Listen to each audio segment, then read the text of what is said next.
Afternoon, everybody. So today we get to replace a upper control arm on the 2011 Crown Vic. Now, I'm not an expert,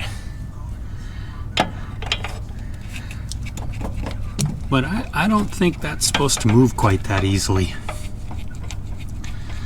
So the resulting clunking upon brake application started getting really bad. Didn't take too much investigating to find the culprit. The lower control arm seems to be just fine as far as the bushings are concerned, and we checked the passenger side, and the passenger side seems like it's okay, so we're just gonna do this one for now. We need to get this car done as quickly as possible.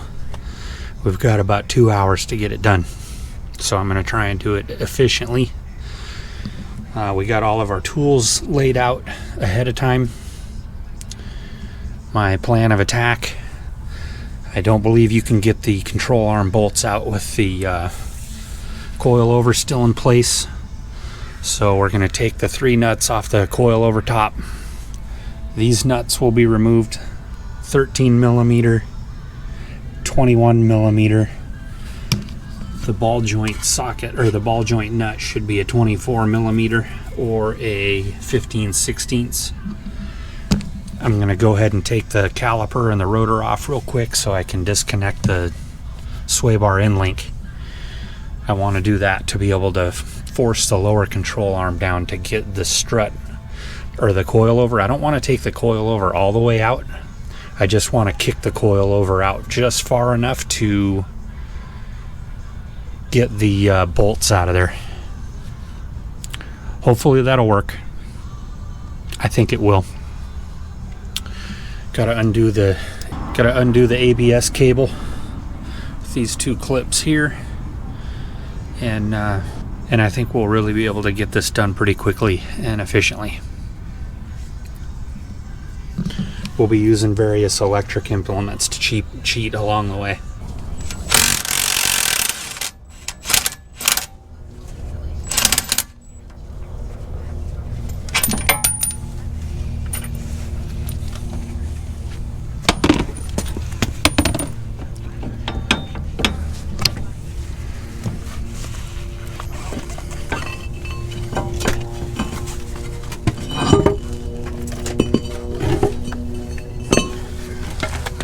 And just shove that back in the corner.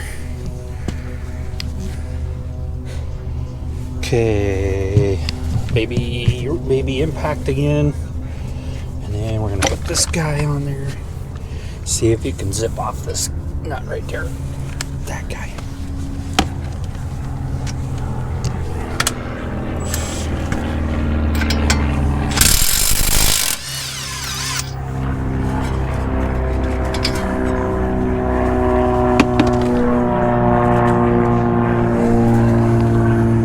Okay, that can just hang out there for a minute. We're just going to let it pull out, and hopefully I know that stud will pull through the steering knuckle. Let's go ahead and take those clips loose again. I want to say these guys,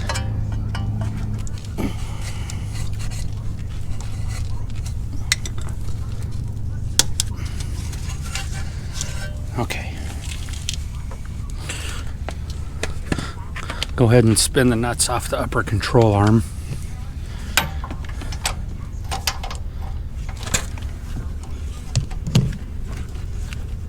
As far as it goes, that should be plenty.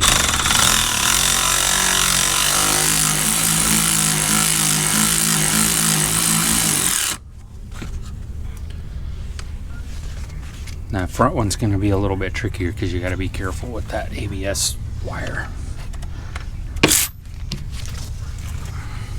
You go.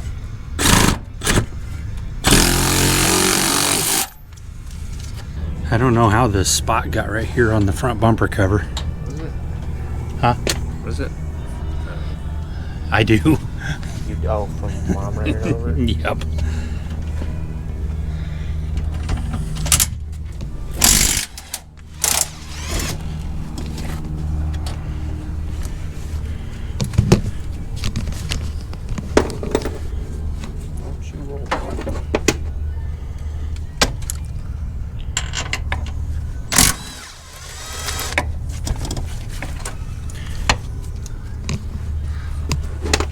Okay, kind of watch this next one, but I want to see if it starts kind of sagging out of there.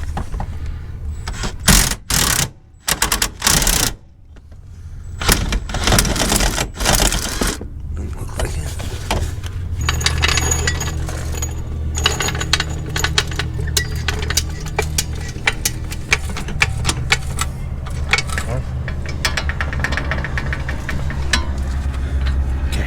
Pretty sure that'll wiggle through there, and then we can lay it back. Is she almost out? Won't go back anymore. Let me try to bring it. It's crushing itself Can you see? on the bottom boot. There we go. Okay, so now what I want to try and do, and we've not done this before,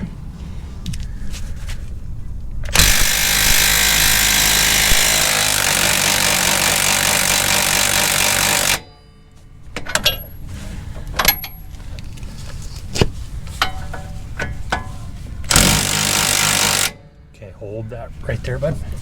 Since we're getting rid of this ball joint, I'm going to try and hold it with a pair of pliers instead of using the Allen wrench.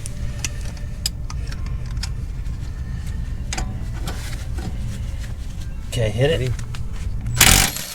Oh.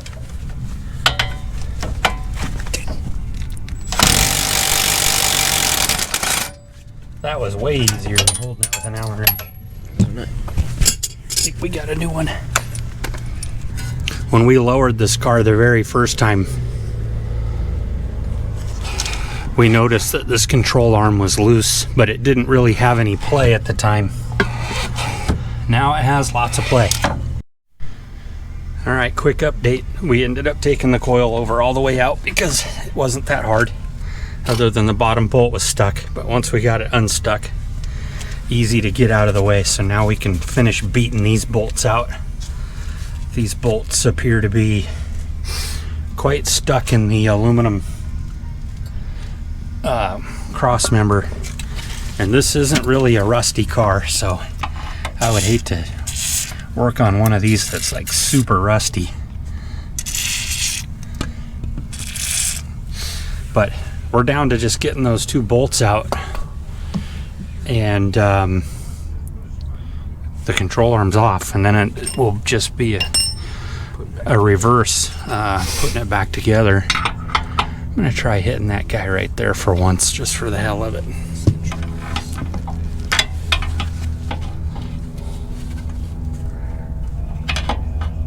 This will just slip. Yeah, it just wants to slip.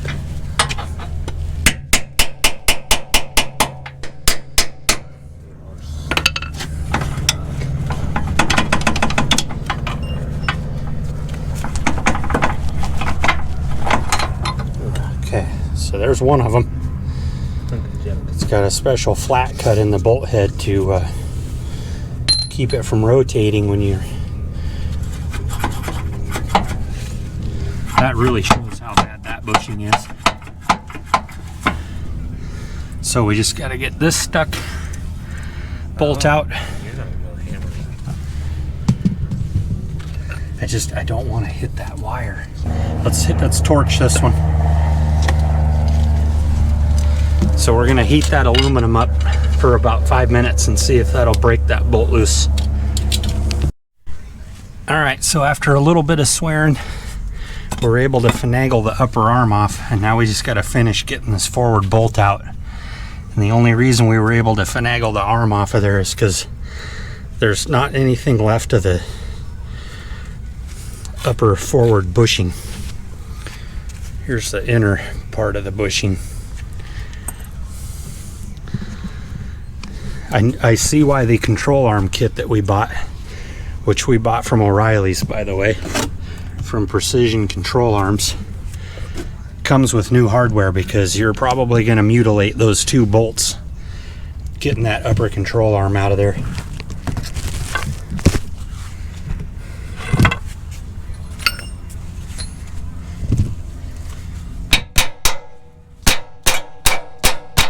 Still doesn't want to go. Lots of rust, and this car's not even that rusty.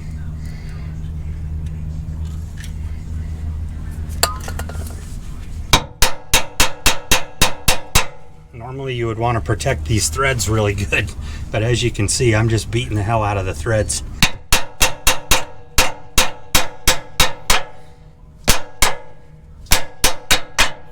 And missing. Holy moly. That's because I mushroomed the end of the bolt a little bit. This one's way worse. Crusty. So we're going to put a little anti-seize on this hardware going back together.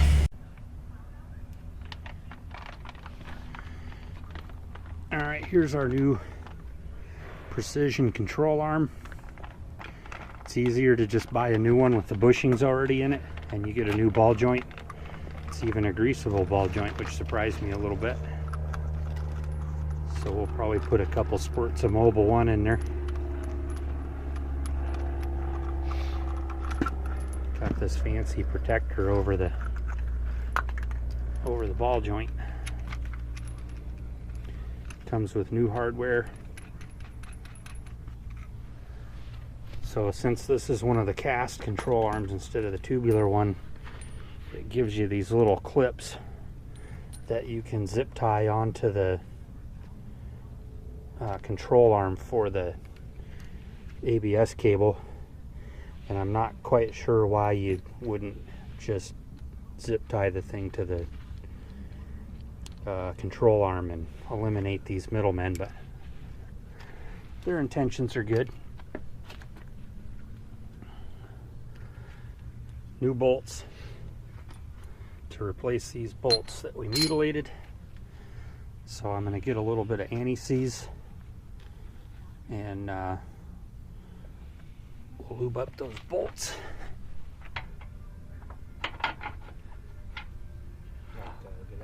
That's pretty nice.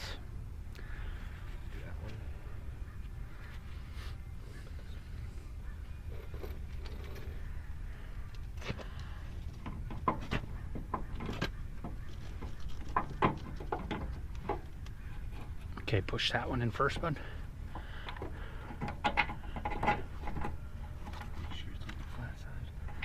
There we go.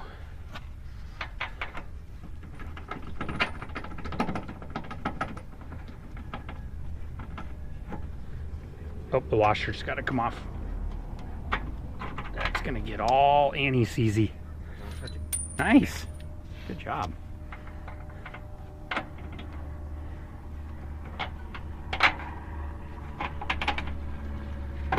We got about an hour to put this car back together. I don't know if we're going to make it or not, but we're going to try.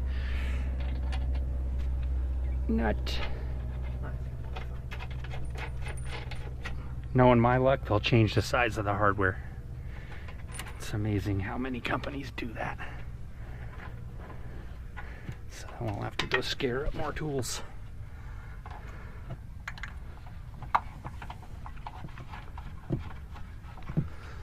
So we're not gonna torque these nuts all the way down until we put a load on the suspension. Yep, knob facing outwards. I think we want to.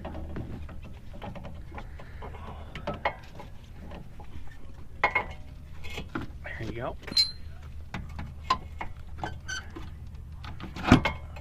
Okay, I'm gonna hold it, bud. You want to climb up inside and just stick the nuts on there real quick so it can't fall down. So with this kit, the ball joint nut is now the same size as the control arm bolts. The torque on the ball joint nut is 111 foot-pounds. The torque on the control arm bolts is 111 foot-pounds. If this doesn't grab, we have to counter hold the ball joint stud with an Allen wrench. Yep. Hit it hard. A little more. Okay. Yay, no holding with Allen wrenches.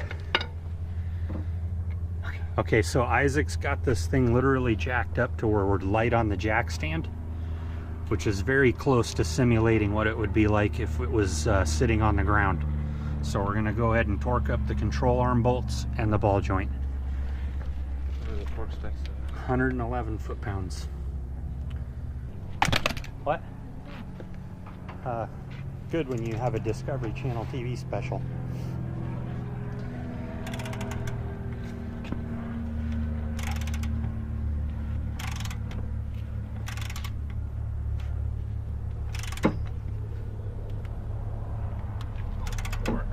Make sure it's still on once.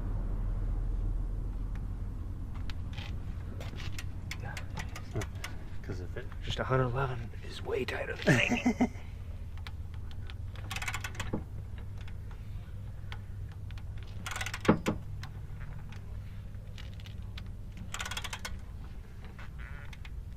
What's it registering? 98. Okay.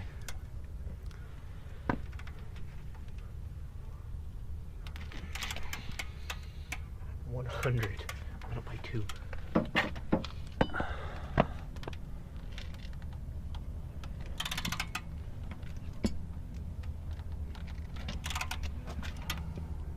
That was only 92. What? Okay, hold on a minute. So here's what we're gonna have to do. We're gonna have to take it all back apart. I'm gonna have to take those bolts to a grinder and grind them to a point to take those boogers off the first couple threads.